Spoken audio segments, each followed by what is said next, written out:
Hi, welcome to this edition of On Tap, presented by FCSI The Americas. I'm Wade Kaler, Executive Director. On Tap this week, I have a member of the FCSI Education Foundation Board, as well as a few committees within FCSI The Americas. She's one of the smartest people I know and one of the hardest working moms. Please welcome the project manager of Camacho, Miss Jennifer Murphy. Hey, Jennifer, welcome to the show. Hi, how are you? I'm doing great. How are you today? I'm doing good. Well, I really appreciate you joining us this week. It's these are a lot of fun to get to know people, and I know you and I have spent a little bit of time, but not a lot. So I'm really looking forward to learning a little bit more about the Jennifer Murphy behind the wall, if you will. And I'm sure we've got a few things. But before we get started, as you know, every episode we start off with the obligatory tell us about yourself type thing. So let's get started by just explaining how you got to be a food service consultant. Where did you get your start? What kind of background did you have before you were a consultant? And if there's any specialties or segments or anything you specialize in within Camacho. Well, I kind of got my start in restaurants, in the front of house, actually, not as a cook. Okay. I snuck out whenever I was 18 and got a job in a Mexican restaurant, Las Lomitas, in Batesburg, Leesville, South Carolina. And I worked there until I went to college, worked through college in various restaurants, with the intent that I wanted to design kitchens and bathrooms for residential homes. Yeah. That did not really work out all that well. And I found myself applying for a kitchen designer position at a food service firm, which I had no idea what that was whenever I whenever I applied for it, but I kind of fell into food service, and I really always loved space planning and interior design, which is what I have my degree in. Okay. And food service kind of just felt natural for me, I guess. Do you still dabble a little bit with residential, or do you only do commercial? I am actually designing my own kitchen right now. Nice. My kitchen is original to my home, which was built in like 1990, I believe. Okay. And it is literally falling apart. I have a KitchenAid stand mixer that has broken my cabinet because it's so heavy, and like you can kind of just lift the whole bottom of the cabinet. It's pretty awful. So I'm actually designing my kitchen right now, which is really exciting. That is exciting. And are you, how many times, you're a designer, and I've known a lot of you. How many times so far have you changed your plans? I have multiple options inside my Revit model currently, because I can't decide on one. That's what I figured. That's why I had to ask the question. I want to know at what double-digit number you are when this is all finally done. I want to see how big that number gets, to how many revisions you have within Revit before you finally get to it and actually build it. That's what I'm gonna be asking that question down the road. I'm gonna have to start keeping track now. You are, absolutely. That's gonna be a question down the road, absolutely. Okay. So within Camacho, explain to us a little bit about what you do with Camacho and what your specialties within the firm are. Well, my situation with Camacho is kind of unique right now. Since the pandemic hit and my children have been at home, I have kind of been working part-time. It started out at like 30 hours a week, and now it's more like 20 hours a week as we've decided to homeschool this year. So my role with Camacho has kind of evolved over time. So originally I was managing projects, and that was basically all I did. And now I have moved more into an operations role where I am auditing projects to make sure, or I guess see if we're making money, not make sure we're making money, I guess to see if we are, which sometimes we are, sometimes we're not. It goes that way. I am meeting with the other project managers to try to help them stay organized and keep everybody on schedule. I am helping out pretty much anybody who needs to be helped out, and doing some design. So I'm doing a little bit of everything at Camacho now. That sounds kind of fun, actually. It's never the same thing. It is. Yeah. It's interesting in that some days you don't know what you're going to get. Yeah, exactly. I actually think that's kind of fun. It's probably why I do for what I do for a living. It's never the same day twice. So, what do you tell me a little bit about? Of all the projects you've done in your career up to this point, is there one or two that really stand out to you that you are really proud of, or were, if it's not that one, is it somebody that was really challenging to get through or something of that nature? Oh, I don't want to talk about the challenging people. No. So I'll talk about my favorite one, which is actually really easy.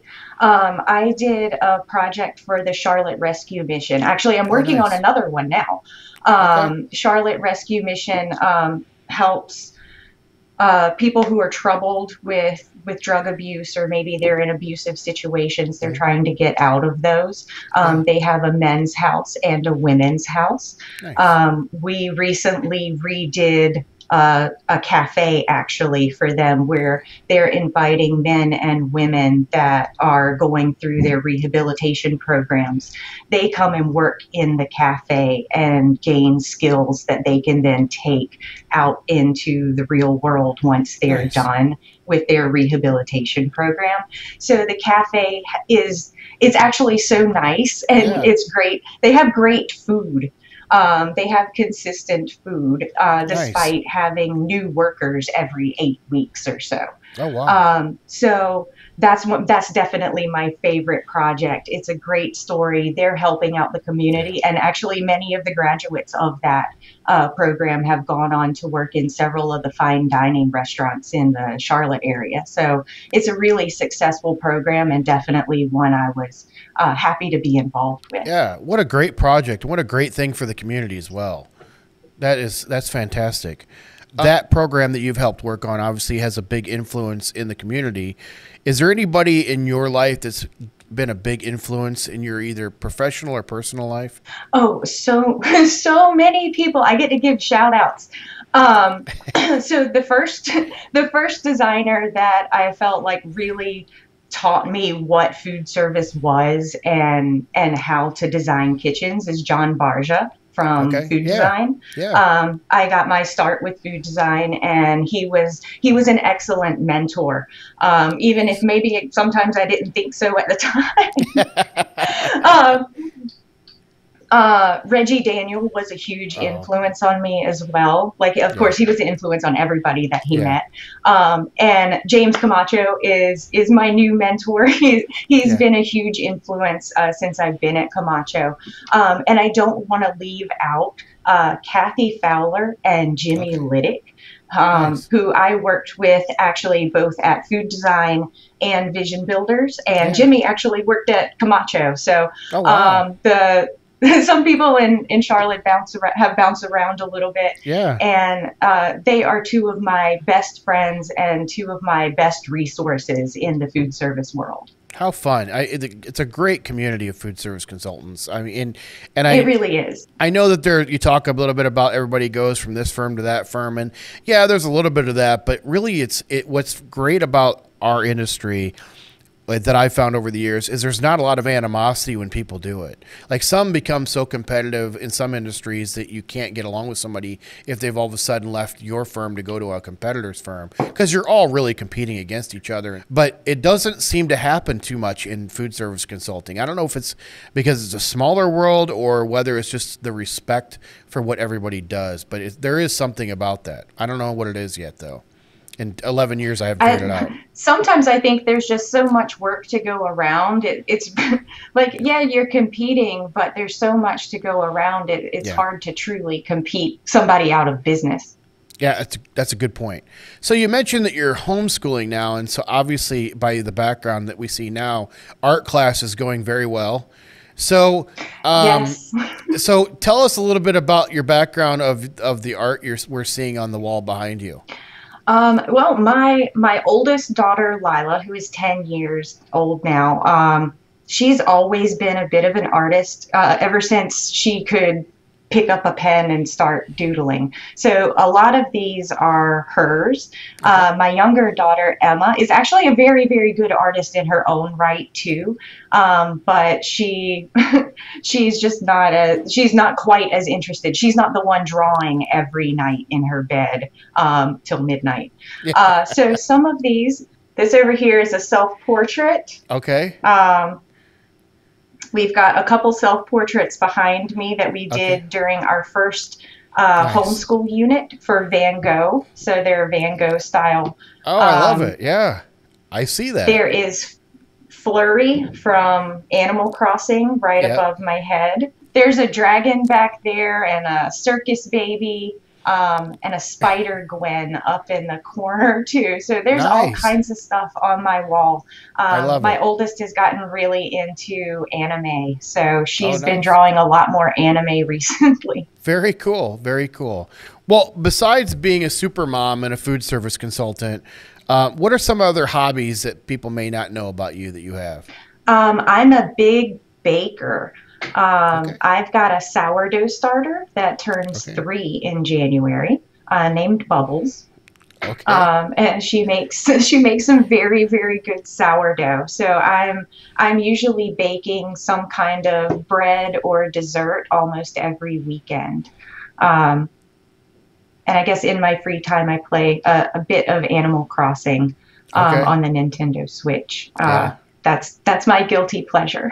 Very good. I have to admit I have that one as well. So that's one of my Yeah, go-to it's games. fun. I play a lot of golf when it's nice out, but when it gets kind of getting cold and everything else, the Nintendo Switch and I become very good friends over the wintertime playing, yeah, Animal Crossing Oh, see, I and thought you some just others. really liked building the snow boys in Animal Crossing. A little bit of everything, actually. I have to actually set it down. Like, it gets bad enough to where I will, okay, I've got to go to bed or I've got to. It becomes a little bit of an obsession. So I kind of have to put it aside Yeah. at times. So, My husband calls it my digital dollhouse. yes, I'd hate to admit that, but that's probably about right. It's That's very, very true. I hated it, but for a long time, but I've embraced it Yeah, now. I completely agree. Um, if you have not chosen a career in the food service industry, what do you think you'd be doing for your career? I have no idea. Um, would I be still working in a restaurant? Probably not. I know it's Um, hard to leave. You may have been. Who knows? like they did have their hooks in me, but Yeah. I don't know. So I don't know. I might have found myself in the kitchen. I do love baking, so Yeah. I might have found myself in a bakery or a Nice. patisserie. Yeah. Um, I might have been a professional organizer. Okay. I've found a passion of organizing stuff at Camacho. Nice. So I may have done something like that. I'm not So sure. you can become the FCSI version of Marie Kondo then? Yeah, something like that. There you go. That's That'd be crazy. your new tagline right there. Uh, what's if for somebody that does want to get into food service consulting though, on a more serious side, what piece of advice do you have for them thinking about becoming a food service consultant? I would say that the best piece of advice would be to have a thick skin. Okay. Um, a lot of these clients are pretty ruthless, and sometimes it's like you're talking to a new person every day. So every time you talk to them, it's a little something different. Yeah. And you just have to be flexible Yeah. whenever you're a food service consultant, or maybe that just generally in life, you need to be flexible. Um, but that's probably the best thing that you can do as a food service consultant is don't get it in your head that things have to be a certain way. Yeah, that's a good point. You know, you've been involved with the FCSI Educational Foundation, and we haven't talked much about that on the show, but can you tell us a little bit more about what the foundation does and what your involvement's been like as a board member? Well, the foundation has been trying to do a lot. With COVID, it was certainly hard to continue our Yeah. internship programs and our grant programs. Although we did have a grant recipient in 2020 who's doing a Okay. research project, and we did have a successful internship in I believe it was 2019, and that intern member actually is a food service consultant now who is sitting on the board. Oh, nice. So we've got some fresh blood on the boards to get some fresh ideas. There are big things coming down the lines, and we are working very, very hard to meet a lot of those original goals of the educational foundation. in regards to like a true educational platform for our consultants. Nice. And people wanting to be consultants. Absolutely. Well, we look forward to hearing more from the foundation then in the future, and see what they're cooking up and what they've got planned for the future. That's all the formal questions I've got for you today. But as you know, before we get done with our interviews, we like to have a little bit of fun with everybody. So I've got a set of would you rather questions I'd like to dive into here. So if you don't mind indulging me, we'll start off with the first one being, would you rather have the ability to move things with your mind or the ability to read minds? Oh, definitely the ability to move things with my mind. I don't want to be able to read people's mind. That could get disturbing. I agree. Would you rather be forced to sing along or forced to dance to every song you hear? Sing along. Would you rather? Do I have to explain them? No, you don't have to if you don't want. You can if you like, but you don't have to. Would you rather be chronically underdressed or overdressed for every occasion? Are we talking about in terms of like casual or formal, or like actual how many pieces of clothes are you wearing? You're the first person to challenge this. I was thinking in my mind when I wrote the question that it would be casual versus formal. But that's okay. If we're talking casual versus formal, always casual. I tell you, I'm looking at my crew over here too, and I hate to go off script very often for myself, but in 3 seasons now of working with consultants on this show, there's always 1 or 2 people that are, and this is the way you as designers, I believe, completely think differently, which is what makes you so good at what you guys do. But you always find loopholes in my would you rathers that I never ever think about every single time. So, and I love it because I'm like, oh, I didn't think about that. Hey, last season was, I'll never forget Kristen today. It was something about brush your teeth or chew gum. And I can't remember what it was. She's like, I could just chew gum every day to get my teeth clean. I'm like, brilliant. Everybody had gone through it and one person had to challenge it. But anyway, little tangent there, but all right. So back to the real questions. Would you rather never be able to go outside during the day or never be able to go outside during the night? I guess never be able to go outside during the night. Okay. I don't think I would like not being able to go out in the sun. But I could handle not going outside at night. I mostly don't do that anyway. Would you rather lounge by the pool or lounge by the beach? Lounge by the pool. Would you rather wear the same socks for a month or the same underwear for a week? The same socks for a month? Although, can I pick neither? No, neither one of those sounds good. Can't choose neither. Sorry, that's not the option. Okay, well, we'll go with the socks thing. Would you rather spend a week in a forest or a night in a real haunted house? Definitely would rather spend a week in a forest. Okay. I've done that before, and that's okay. Would you rather get a paper cut every time you turn a page or bite your tongue every time you eat? Are we in hell? I think I would rather get a paper cut every time I turn the page, but that's maniacal.